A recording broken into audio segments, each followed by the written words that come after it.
സഹിക്കാൻ കഴിയാത്ത സങ്കടമുണ്ടാകുമ്പോൾ നെഞ്ചിലൊരു വല്ലാത്ത ഭാരം അനുഭവപ്പെടാറുണ്ടോ? തൊണ്ടക്കുഴിയിൽ നിന്നും സംസാരിക്കാൻ കഴിയാതെ നിൽക്കേണ്ടി വന്നിട്ടുണ്ടോ? മരിച്ചു പോയെങ്കിലെന്ന് ആശിച്ചിട്ടുണ്ടോ?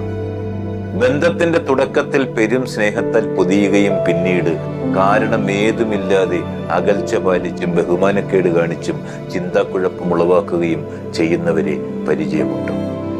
ആരുടെ മുമ്പിലും നമ്മുടെ സന്തോഷങ്ങളെ പണയം വെക്കാതിരിക്കുക.